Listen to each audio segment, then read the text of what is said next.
네, 고성국 칼럼입니다. 뭐 저는 이 기독교 신자가 아닙니다. 성경을 잘 몰라요. 뭐 물론 불경도 잘 모릅니다. 그런데 제가 오늘 솔로몬의 재판을 여러분께 말씀드리려고 하는 이유는 가장 지혜로운 왕이었다고 성경에 기록되어 있는 그 솔로몬의 지혜가 지금 우리 자유파와 국민의힘에 절실하게 필요하다고 생각하기 때문입니다. 여러분들이 다 잘 아시는 얘기인데 그러나 한번 차분하게 제가 말씀드리는 사례, 역사적인 사례, 성경에 기록되어 있는 솔로몬의 재판 얘기를 한번 같이 생각해 보시죠. 열왕기 상 3장 22절에 이런 부분이 있습니다. 다른 계집은 이르되 아니라 산 것은 내 아들이요 죽은 것은 내 아들이라 하고 이 계집은 이르되 아니라 죽은 것이 내 아들이요 산 것이 내 아들이라 하며 왕 앞에서 그와 같이 쟁론하는지라. 열왕기상 3장 24절에서 25절까지는 이렇게 연결됩니다. 칼을 내게로 가져오라 하니 칼을 왕의 앞으로 가져온지라. 왕이 이르되 산 아들을 둘에 나누어 반은 이에게 주고 반은 저에게 주라. 네, 이게 이제 성경에 나오는 대목인데요. 예전에 고대 국가에서는 상권이 분립되지 않았습니다. 왕이 곧 재판관이기도 했어요. 그리고 왕이 입법자이기도 했습니다. 이스라엘 왕정 초기 이 왕이 직접 백성들의 소송과 분쟁에 관여할 수밖에 없었는데 솔로몬의 왕, 가장 지혜로운 왕으로 일컬어지고 있는 솔로몬 왕 역시 재위 40년 동안 수많은 재판을 다루었던 것으로 보입니다. 그런데 이 솔로몬의 이 수많은 재판을 다뤘을 것이 분명한데 그 중에 재판과 관련된 기록은 이 성경 열왕기 상에 딱 한 건이 남아 있습니다. 그것이 바로 조금 전에 제가 읽어드린 갓난 아이의 진짜 어머니가 누군가를 밝히는 재판이었다고 합니다. 이게 사건의 개요는 이렇습니다. 한 집에 두 여자가 살았는데 3일 간격으로 남자아이를 출산을 했답니다. 그런데 며칠 후에 그 한 아이가 죽었어요. 뭐 당시에는 유아 사망률이 매우 높았으니까 그냥 특별한 일은 아니었을 겁니다. 한 아이가 죽었는데 두 여자가 솔로몬 왕을 찾아와서 살아있는 저 아이가 내 아이다라고 서로 공방을 벌이게 된 겁니다. 소송을 제기한 여인이 말하기를 새벽에 수유하러 일어나자 아이가 죽어 있었다. 그런데 날이 밝아서 아이의 얼굴을 자세히 보니 내 아들이 아니더라. 그래서 추측컨대 같은 집에 살고 있는 다른 여인이 잠결에 자신의 아이를 눌러 죽여놓고서 밤중에 몰래 와서 자신의 품에 있는 아이와 바꿔치기 한 것이다. 그러니 내 아이를 돌려달라. 이렇게 이제 소송을 제기한 겁니다. 그러자 아이를 도둑질해 간 사람으로 지목된 상대 여인은 막무가내로 이 아이가 내 아이다 라고 이제 주장을 하게 된 것이죠. 이 여인들, 두 여인의 송사를 솔로몬 왕이 직접 이 재판을 맡았는데 이 사건 자체가 아무런 증거도 없고 두 여인의 주장만 있었기 때문에 뭐 DNA 조사 같은 걸 뭐 할 수 없는 때였으니까 두 여인의 주장만 있었기 때문에 누구도 쉽게 판결할 수 없는 사건이었다고 합니다. 이렇게 두 여인이 한 아이를 두고 서로 생모라고 주장하나 진실을 밝히는 데 도움이 될 만한 어떤 목격자나 증거도 존재하지 않았다는 거예요. 둘 다 자신의 말이 옳다고 주장하니 참말을 하는 사람과 거짓말하는 사람을 가려내야만 했는데 그때 솔로몬이 이 명령을 내렸다는 겁니다. 열왕기상 3절 24, 3장 24절 25절. 칼을 내게로 가져오라. 하니 칼을 왕의 앞으로 가져온지라. 왕이 이르되 산 아들을 둘에 나누어 반을 이에게 주고 반을 저에게 주라. 이 솔로몬 왕의 판결을 듣고 두 여인의 반응이 극명하게 갈렸는데 한 여인은 아연실색하면서 산 아들을 저에게 주시고, 자기가 아니라 다른 여인에게 산 아들을 저 여인에게 주시고 아무쪼록 죽이지 마옵소서 하고 애원을 했고, 다른 한 여인은 내 것도 되지 말고 내 것도 되지 말게 나누게 하라, 이렇게 아이를 죽이는데 동의를 했다는 겁니다. 솔로몬 왕은 아이의 생명을 지키려고 아이를 포기한 여인이 진짜 어머니다 라고 판결을 했어요. 이 일이 온 이스라엘에 퍼졌고 하나님의 지혜가 그 속에 있음에 사람들이 솔로몬 왕을 존경하고 두려워했다, 이렇게 되어 있습니다.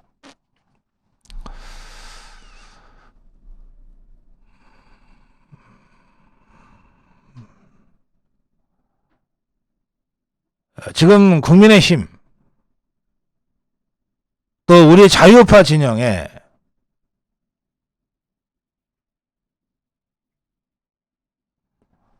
자유민주주의와 시장경제와 법치와 대한민국과 윤석열 대통령과 우리 자유우파의 미래라고 하는 이 아이를 살리기 위해서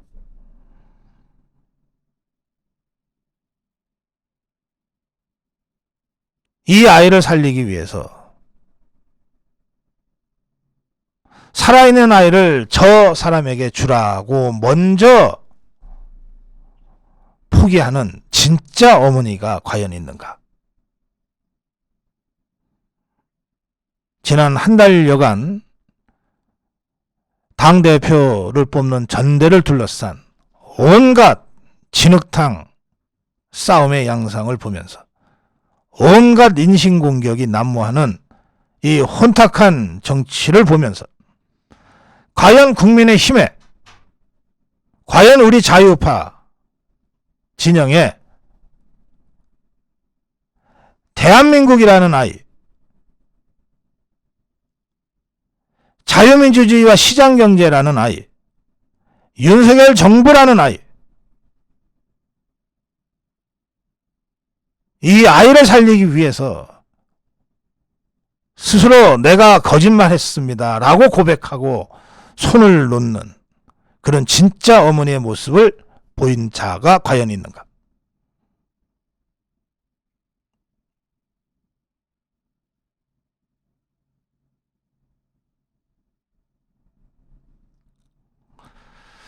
네. 저는 한 달 전부터 이번 전대가 윤석열 정부를 성공시키고 국민의힘을 제대로 된 진짜 집권당으로 거듭나게 할 수 있는 그런 축제의 전대가 되어야 된다고 소리 없이 메아리 없이 외쳐왔어요.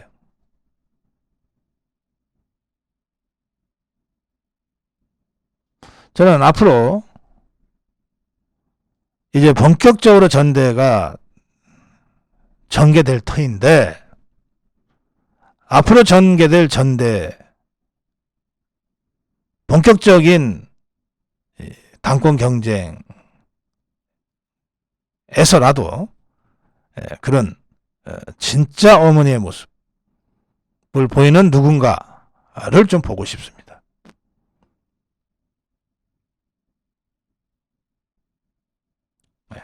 고성국 칼럼이었습니다.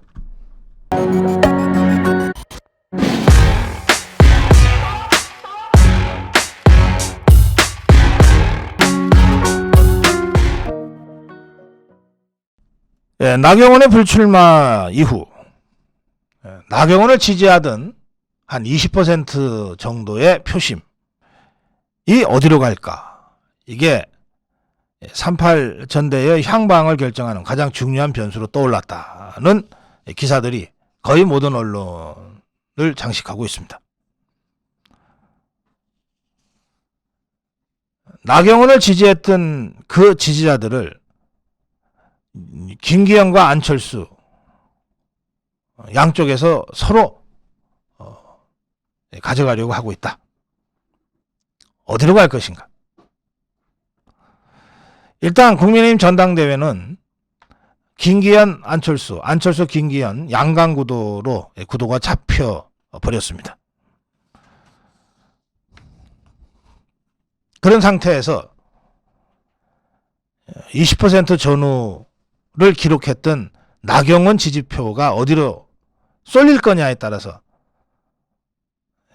전대의 판세가 결정될 수밖에 없다. 뭐 이건 누구나 다 알 수 있는 상식적인 생각인데, 그런데 나경원 지지표, 다수의 언론은 이 나경원 지지표가 안철수 쪽으로 유입될 가능성이 높다, 이렇게 분석하고 있는 것 같습니다.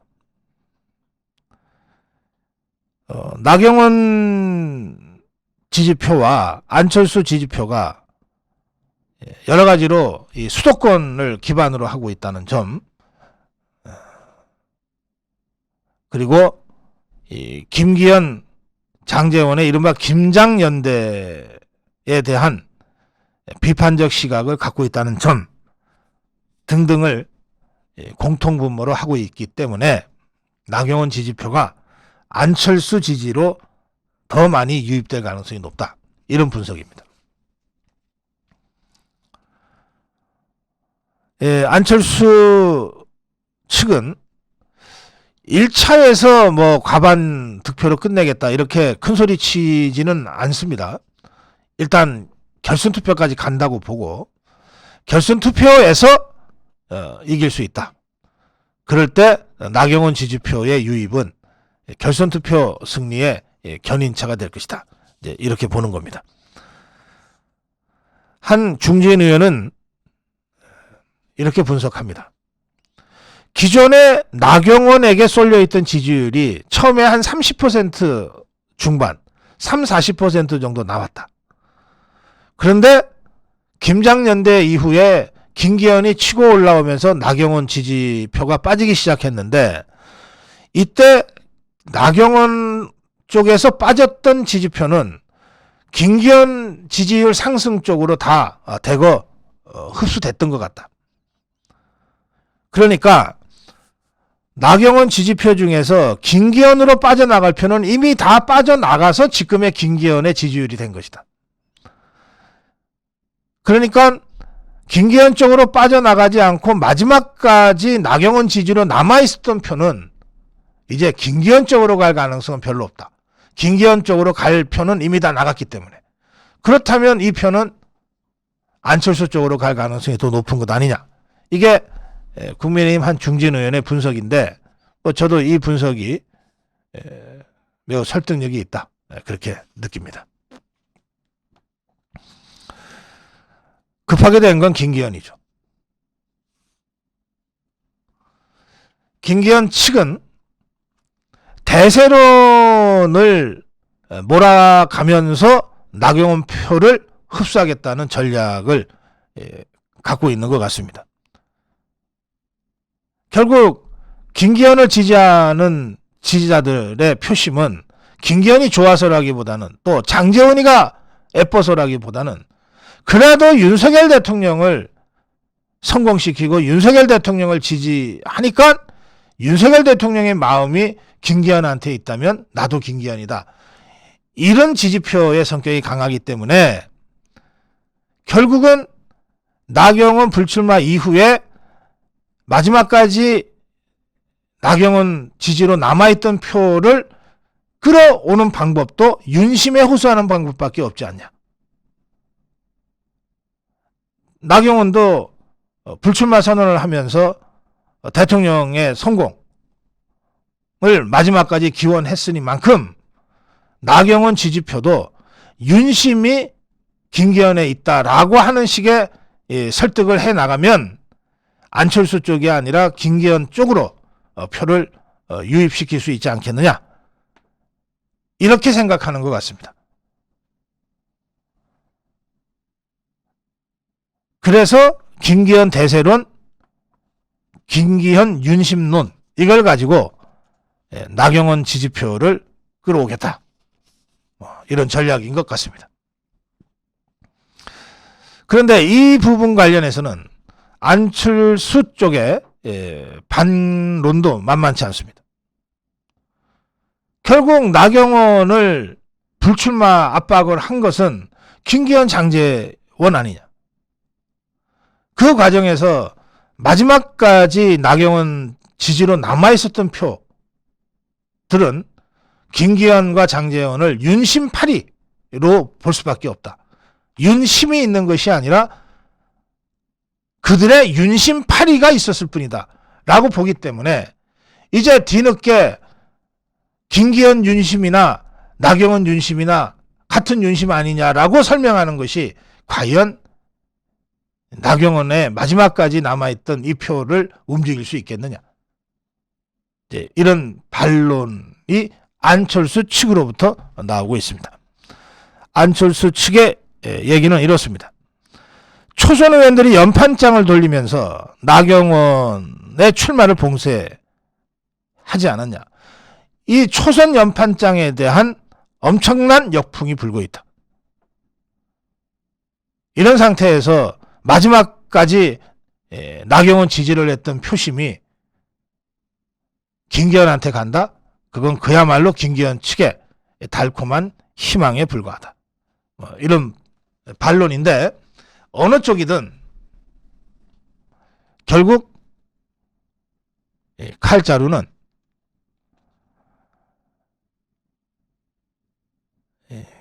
나경원 지지자들의 한 사람 한 사람의 어떤 판단과 결단에 달려있다고 생각합니다. 저는요, 나경원 전 대표가 전대 불출마를 선언한 이상 뒤늦게 다시 나는 김기현을 지지한다 라든지 나는 안철수를 지지한다 라든지 하는 식으로 특정 후보를 공개적으로 지지하면서 손을 들어주는 것은 적절치 않다고 생각합니다. 나경원도 당원이니까 3.8 전당대회에 한 표는 행사해야 되겠죠. 그러나 그 이상의 전대 개입은 본인의 출마까지 저지당한 마당에 그 이상의 이 전대 개입은 나경원을 위해서나 전대를 위해서 바람직하지 않다, 그렇게 생각합니다.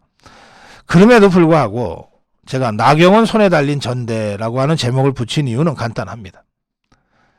마지막까지 그 어려운 압박을 받는 과정에서도 마지막까지 나경원 지지로 남아있었던 찐 나경원 표죠. 이들은 꼭 나경원이 누구를 거명 지지하지 않더라도 나경원을 위해서는 누가 당대표가 되는 것이 좋겠는가라고 하는 그런 전략적 정무적 판단은 충분히 하면서 투표할 것이다, 이런 말입니다. 저는 이 나경원 지지였던 이 찐 나경원 표심들에게 제가 두 가지만 말씀드리고 싶습니다. 첫째, 패도에 의해서 나경원의 출마가 저지됐습니다. 패도. 힘으로 밀어붙이고 머릿수 가지고서 압박하는 정치가 패도 정치입니다.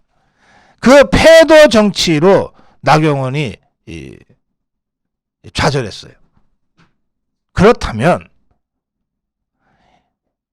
나경원의 찐 지지자들이라면 어떤 경우에도 이 패도 정치를 용인하는 선택을 해서는 안 될 것이다.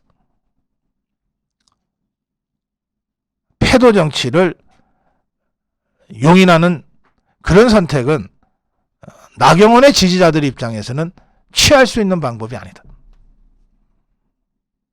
그럼 뭐냐? 결국 왕도 정치로 나가야 한다. 왕도 정치의 핵심은 뭐냐? 대의 명분이 있는 길을 가는 겁니다. 패도는 명분이고 대의고 이런 거 다 걷어치우고 그냥 오로지 힘으로 밀어붙여. 이게 패도입니다. 왕도는 비록 세가 약해도 분명한 대의 명분을 세워서 민심에 부합하는 그런 정치를 해나가는 거죠. 왕도 정치와 패도 정치의 갈림길에 서 있습니다. 지금 국민의힘은 국회의원들 동원해서 머릿수로 압박하는 패도 정치에 굴복할 것이냐, 아니면 비록 어렵더라도 정당 민주주의, 윤석열 대통령의 성공, 총선 승리라고 하는 양보할 수 없는 대의 명분과 깃발을 향해서 당당하게 나아갈 것이냐 라고 하는 갈림길에 서 있습니다.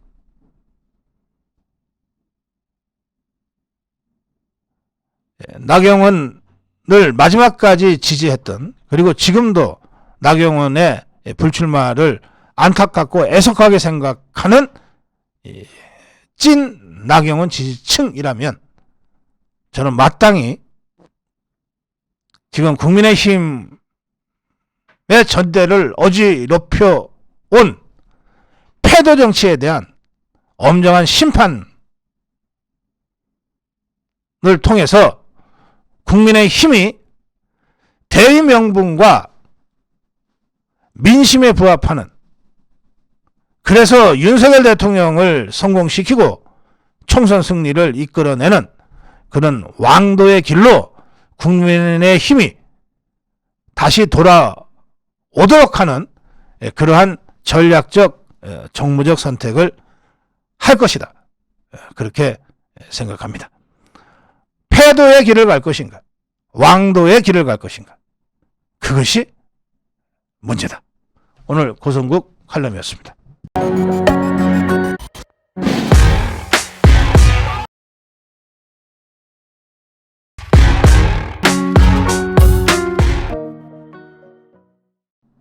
저는 이 당권 주자들한테, 당권 주자들로부터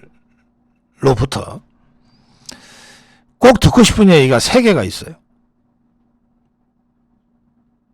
세 가지를 듣고 싶은 게 있어요. 근데 어떤 당권 주자도 속 시원하게 제가 듣고 싶어 하는 이 세 가지 문제에 대한 얘기를 하질 않고 있어요. 답답한 놈이 우물 판다고 제가 먼저 질문을 드리려고 합니다.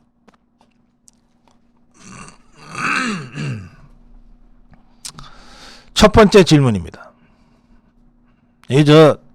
당권 주자들은 바빠서 이 방송 못 듣겠지만, 그래도 당권 주자들을 돕기 위한 캠프는 크든 작든 이미 구성이 되어 있을 테니까, 그리고 고성국 TV에서 당권 주자들에 대해서 무슨 얘기를 하나 뭐 이렇게 좀 신경 쓰고 있을 테니까, 그 캠프 요원들이라도 제가 지금부터 제기하는 세 가지 질문을 당권 주자들한테 좀 전해주세요.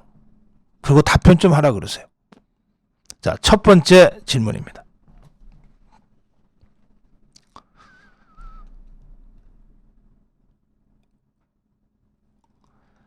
국민의힘 정치 노선을 재정비할 것인가? 한다면 어떻게 할 것인가? 또 국민의힘 당 운영을 혁신할 것인가? 한다면 어떤 혁신을 할 것인가? 이것이 제가 첫 번째로 듣고 싶은 이슈입니다. 여러분, 지금 국민의힘은 이준석 체제 때문에 완전히 망가졌습니다. 그 후에 그야말로 황당한 이 비대위 사태가 벌어졌어요. 또 이준석 체제 전에 김종인 비대위 때 당이 얼마나 망가졌습니까? 당원 당규를 함부로 손을 대고 당원에 아예 자유라고 하는 단어를 지워버리려고 하지 않았습니까? 지난 박근혜 대통령 탄핵 이후 국민의당은 정상적 지도부가 거의 없었습니다. 비대위에서 비정상적인 대표 체제에서 또 비대위 수년간의 비상 상황이었어요. 자, 이 수년간의 비상 상황, 그 과정에서 수없이 많은 계약들이 벌어졌습니다. 당의 정치 노선이 혼란스러워지고 왜곡당하고 함부로 계약되고, 도대체 국민의힘은 어떤 정치 노선을 지향하는지가 불명료해질 정도로 당이 망가졌어요. 무너졌어요. 그 오랜 비정상 시대를 끝내고 이제 정상 지도부를 출범시키는 전대입니다.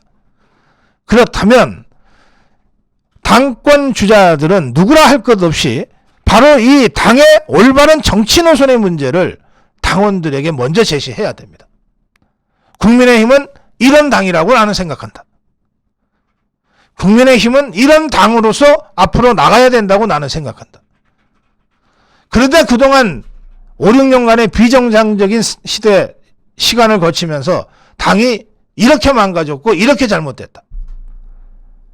이걸 바로잡겠다. 내가 당대표가 되는 첫 번째 이유는 이렇게 당을 바로잡기 위한 것이다. 이게 당대표로서 가장 먼저 당원들한테 제시해야 될 공약입니다. 당의 현 시점, 현 상황을 정확하게 진단하고 지난 5, 6년간의 비상적인 상황, 비정상적인 상황에서 당이 어느 정도로 처참히 무너지고 몰락했는지를 냉철하게 진단하고 그 진단에 근거해서 이렇게 처방하겠다고 제시해야 되는 겁니다. 그게 지금 정상지도부를 뽑는 전당대회에 당 대표하겠다고 나서는 자들의 최소한의 의무예요. 저는 이 얘기를 그런데 어떤 당대표 후보로부터도 들은 적이 없어요. 지금의 국민의힘이 이렇다라고 진단하고 이렇게 처방하겠다, 이렇게 고쳐나가겠다고 처방전을 제시한 후보를 아직 한 면도 보지 못했어요.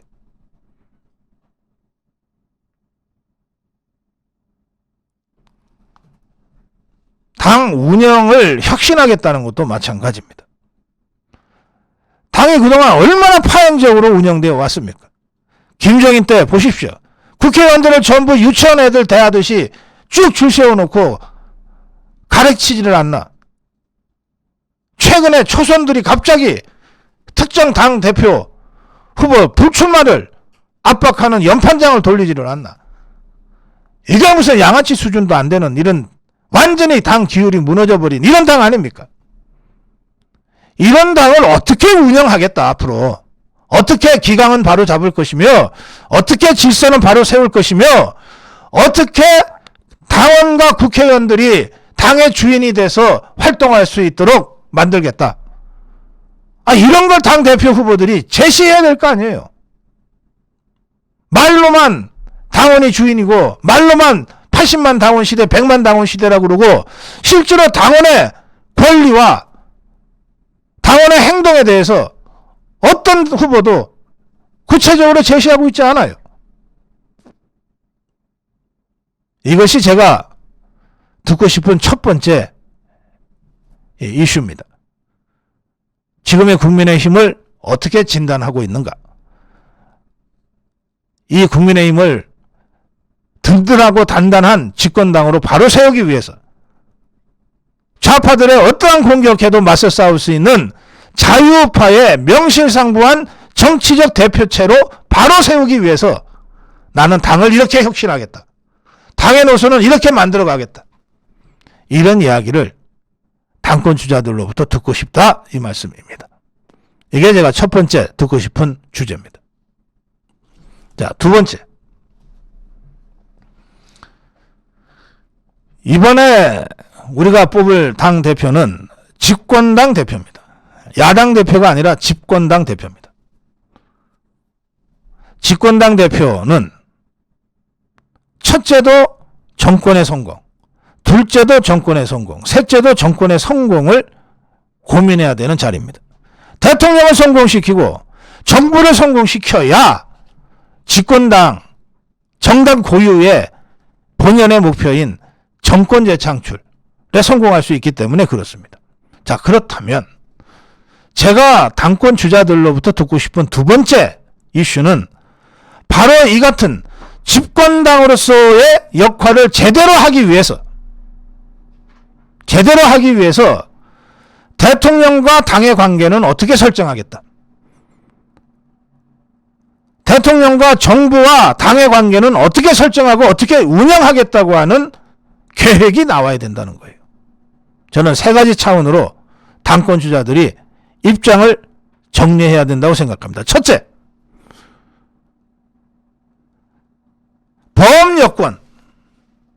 범여권의 서열 1위는 윤석열 대통령입니다. 서열 2위가 앞으로 선출될 국민의힘의 당 대표예요. 정치적 서열이 그렇다는 거예요.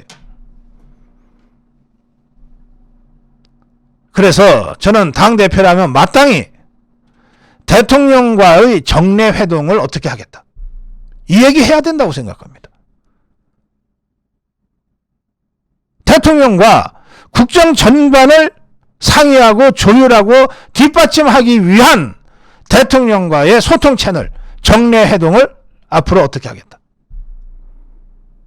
둘째, 그러한 대통령의 뜻을 받들어서 이것을 정부, 당이 책임지고 역할 분담하고 함께 하기 위한 고위 당정대 회의의 정례화를 어떻게 하겠다.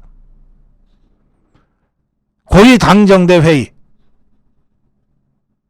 당에서는 당대표와 원내대표, 정부에서는 총리와 부총리, 그리고 대통령실에서는 비서실장과 정책 책임자, 이런 고위 당정대 정책협의회 채널을 어떤 빈도로, 어떤 강도로 운영하겠다. 이게 집권당 대표로서 마땅히 제시해야 될 프로그램이에요. 세 번째, 대통령과의 정례회동, 고위당정대 협의회를 전제로 정책협의라고 하는 게 일상적으로 벌어져야 됩니다. 그래서 실무당정대 협의 채널을 어떻게 다원화하고 다층화해서 운영하겠다. 당에는 이걸 하기 위한 원내 지도부가 있고 정책위, 정조위가 있습니다. 정부에는 국무조정실이 있어요. 대통령실에서는 국정기획수석이 있습니다. 이들 간에 하루에도 필요하면 몇 번씩 만나서 조율해 가는 것이 집권당이에요. 그래야 집권당이 멀리 있는 대통령 입만 바라보고 있는 게 아니라 실제로 대통령실과 정부와 한 몸이 돼서 혼연일체가 돼서 국정 운영에 든든한 한 축으로서 역할을 할 수 있는 거예요. 그걸 하겠다고 제시를 해야 되는 거예요. 그래야 80만 당원이 아, 내가 진짜 윤석열 정부의 주인이구나, 이걸 체감하고 거기에 맞게 책임 있는 행동을 하게 된다는 겁니다. 당대표는 마땅히 그러한 계획을 당원들한테 알려야 돼요. 그게 제가 듣고 싶은 두 번째 주제입니다. 자, 세 번째 주제는 뭐냐? 정당은 선거 조직이에요. 선거에 지는 정당은 아무 소용없어요. 정당은 선거 조직이에요. 선거에 이길 때만 존재 의미가 있는 겁니다. 매번 선거 때마다 지는 정당은 없애버리는 게 나아요. 그러면 지금 당 대표들은 자기 임기 내에 내년 총선을 치르게 돼 있습니다. 자기 임기가 끝난 다음에 있을 선거에 대한 전략까지 내가 요구하지 않겠어요. 사실은 그걸 해야죠. 사실은 2년짜리 임기에 불과하지만 내가 대표가 돼서 2년 동안 2027년 대통령 선거 정권 재창출을 위해서 이렇게 기반을 닦겠다. 사실은 이런 공약을 해야 돼요. 그런데 지금의 당대표들한테 내가 그것까지 욕심내지 않겠어요. 그러나 최소한 내년 총선은 내가 어떻게 해서 이기겠다는 얘기는 구체적으로 제시가 돼야죠. 그냥 공천 잘하겠습니다. 저 수도권이에요. 이거 갖고 됩니까?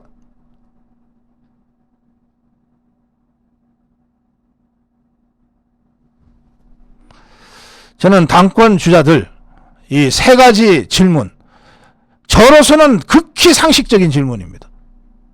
이런 얘기 없이 어떻게 당대표를 하겠다 그러지? 기다렸는데 답변들이 안 나오니까 어쩔 수 없이 목마른 제가 먼저 음을 판다고 제가 질문 드립니다. 첫째, 지금의 당을 어떻게 진단하고 이 당을 어떻게 바로 세울 것인가에 대한 당 혁신 계획을 제시하라. 둘째, 집권당 대표로서 대통령과의 관계, 당정대 협의의 운영 방식에 대한 구체적인 플랜을 발표하라. 셋째, 총선 필승 전략을 체감도 높게 디테일하게 제시하라. 적어도 이 세 가지 이슈에 대한 당권 주자들의 구체적인 비전이 제시가 되고 이걸 갖고 토론을 해야 비로소 생산적인 토론이 되고 전당대회를 통해서 당이 더 강해지고 더 단단해지고 한 걸음 한 걸음 업그레이드 되는 당으로 만들어 갈 수 있지 않냔 말이에요. 그래야 전당대회가 축제가 되는 거지. 이런 내용 하나도 없이 그냥 가수단 불러서 이벤트 하면 그게 축제가 되는 거다 이 말이에요. 아직 후보 등록도 안 한 상태의 후보들이기 때문에 제가 왜 없냐고 제가 공박하는 거 아닙니다. 후보 등록을 곧 하게 될 거니까 후보 등록과 동시에 적어도 이 세 가지 이슈에 대해서 당권 주자들이 멋진 공약을 제시하고 이 공약을 중심으로 서로가 공방을 그야말로 치열하게 멋지게 벌였으면 좋겠습니다. 고성국 칼럼이었습니다.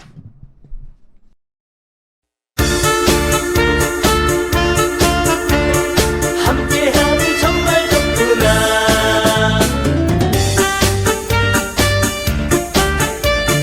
나라 사랑하니고 생각하고 생각해봐도 잘못된 걸 어떻게 하나. 해봤자 소용없다. 가만히 있으면 달라집니까? 한 번도 못 본 나라 오면은 안 되는 세상. 이번엔 우리가 한다. 뭉쳐서 바꿔야 한다. 자유로운 우리의 나라. 아차하면 저들의 나라. 어림없다 걱정 없다. 아미고가 지킨다.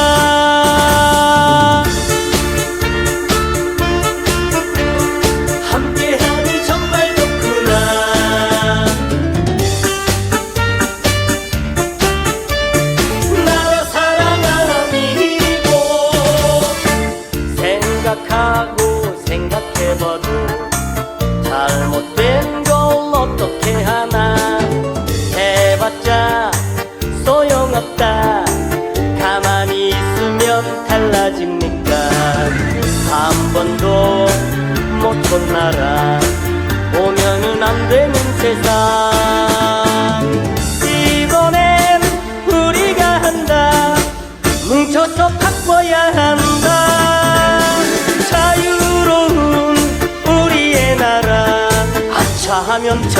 꿈의 나라 어림없다 걱정 없다 아니고